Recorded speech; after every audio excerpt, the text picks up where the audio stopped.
I came prepared. My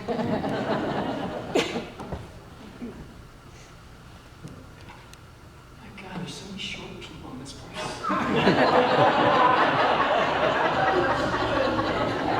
They are welcome here. Good job. That's true.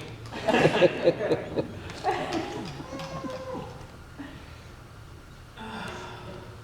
hi, my name's Stefanie, and I'm transgender.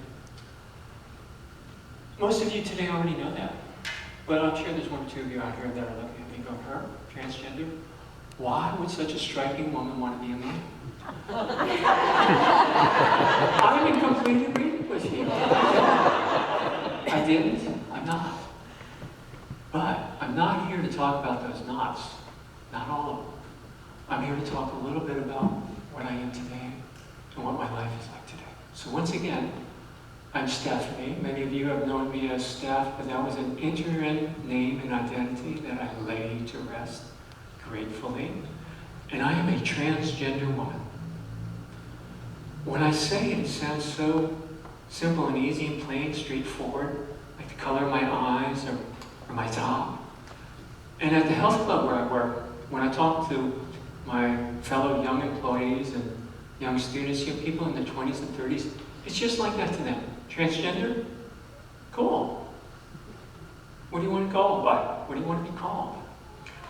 And quite honestly, the first time or two I heard that, I was a little taken aback. You know, my lifetime journey of struggle and searching, pain and despair to be met with a resounding, cool. Then I remembered something that a wonderful science fiction author named William Gibson said. He said that the future is already here. It's just unevenly distributed. And these young people were already in that future. For them, the moral arc of the universe had already been. And to them, I was just a human being living their life. And they were inviting me into that future with them. What could be cooler than that? Now, people of my generation, I won't say what generation that is, the ones that never wanted to grow up, when I talk to them, they're just as supportive, they're just as accepting, but they all kind of temper with, wow, that must have been so hard. You must have been so brave. And honestly, I wasn't brave. I wasn't brave at all. I was the biggest little scaredy cat you ever saw. Now, I grew up in the 1950s. Oh God, I give it away. In Florida, a time that's not very enlightened, a place that still isn't. And I was the 8th out of 10 kids. Yeah, wow. And this was a family that was so abused, so damaged, so full of secrecy and denial, so full of pain, that lashed out at anybody or anything that was open, different, vulnerable. The wolf pack would tear them apart. So at a very early age, I buried my true self so deep that eventually I forgot who and what I am. But I was always afraid of I don't know what. Well, part of it was I was afraid of being torn apart by the wolf pack, so I did my best to fit in. A little girl pretending to be a little boy. And I was afraid of my own shadow because I was afraid of what I might see in it. Now, I was raised a strict Catholic, where the doctrine of original sin says that you're guilty for having a body, any body. But what could be worse than that? Puberty. That body that I already was feeling a stranger in was starting to change in horrible ways. You know, and it was a nonstop wave of despair, shame, not knowing what was happening to me, what I was feeling, what these urges were, what these furtive activities were. And all I knew was that somehow I was terribly, terribly wrong. After that, years of alcohol and drugs to numb the pain, mindless acts of self-destruction. But I knew somehow that some precious part of me was buried, deep, hidden away, you know, like a dragon's treasure, impenetrably guarded at a deep-sea cave at the bottom of the ocean. And I just kept searching with no map, no star to guide me. What rescued me from all that All that pain was a simple sheer pleasure movement, dance. Art form, a discipline, a metaphor. A place where I could train so rigorously that my demons could not pursue me. But as I was training, I was being trained. Martha Graham said that the process by which one becomes a dancer is a profound metaphor for life's journey, and I found it to be so. Dancing brought me solace, it brought me joy, it brought me a life, it brought me an understanding of myself as a being that had equal elements of the masculine and feminine in him. But I still thought I was a him. It was only events of the last several years that cracked that warrior facade so wide open that the fragments just sort of crumbled to the ground, and the noise of that cracking, that facade crumbling, woke the dreamer up in her deep sea cave. Now, it was a painful ascent to the surface, but like a phoenix, out of that rubble, I am reborn. But I still had ways to go. Once I finally understood what I had done to myself in order to survive, everything that had ever happened to me in my life made sense. But I had to look at my life all over again, every moment again, dispassionately and compassionately, and, well, let it go. No singing, please. Where am I? So, one of the things I had to go through again was puberty, literally.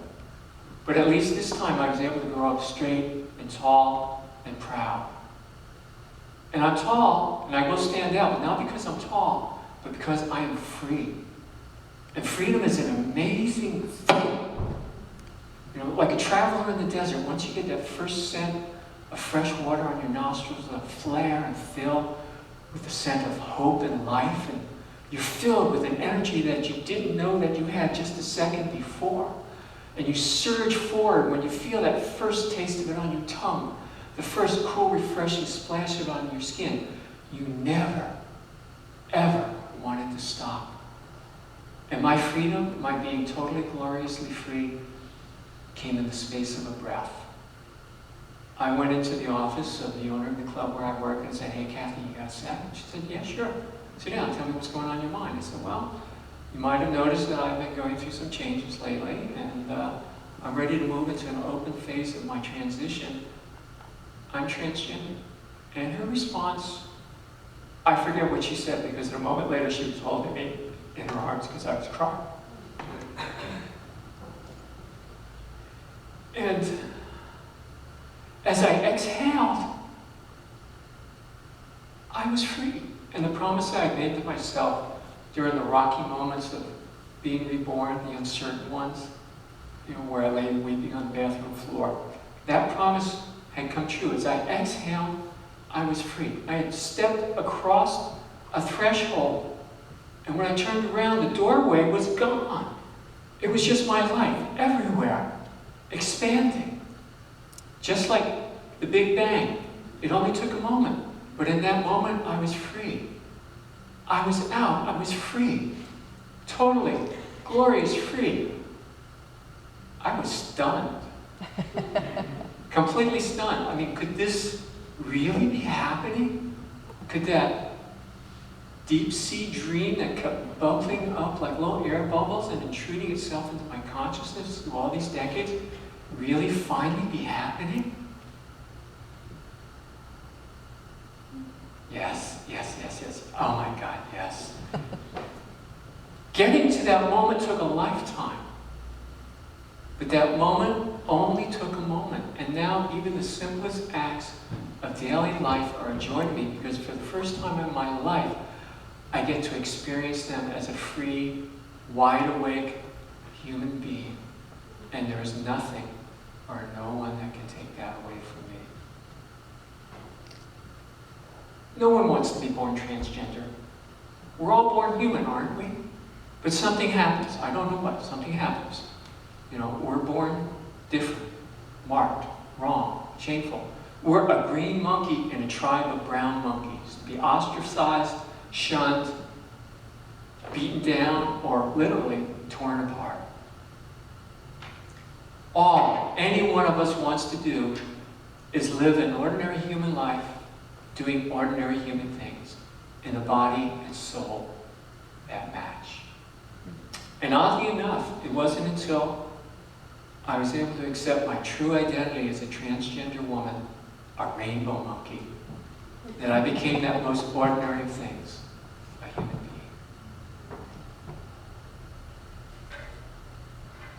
being. Oops, I'm topsy-turvy, excuse me. Story of my life. So, what am I doing here? Me. We developed a strong antipathy towards any and all organized religion starting about the 6th grade. You know, I know the harm that it's done, both personal and global. You know, the things that have been done in the name of this or that God. I've always been a searcher, an outsider, an observer, never part of any community. I'm here because Reverend Laura put out the call. She put out the call for me even before she knew who or what I was. And my dearest, closest friend, my sister, Sarah, who has a little sharper hearing than I do, too many rock and roll concerts, acid rock, if you want to know what I like. She heard it first and said, "Hey, Steph," which is a name I'm lying to rest, "let's check this place out. You know what? It's right around the corner." And we came that first day and we heard those words of welcome. You know, you heard it a little while ago, no matter who you are. And, you know, I'm a show me kind of girl. I learned the hard way.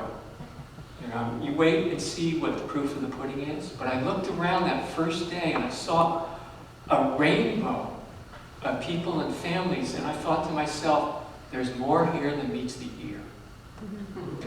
So we came that first day and heard those words of welcome. And we kept coming back and coming back and coming back. And at some point, Reverend Laura did as Reverend Laura does. She invited us over to hear our stories. So I showed up first and she said, "Mom, tell me about yourself." So I did, all of it.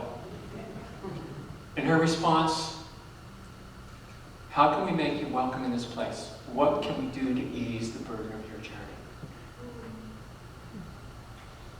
So as I said, we kept showing up just so we could hear those words of welcome and acceptance.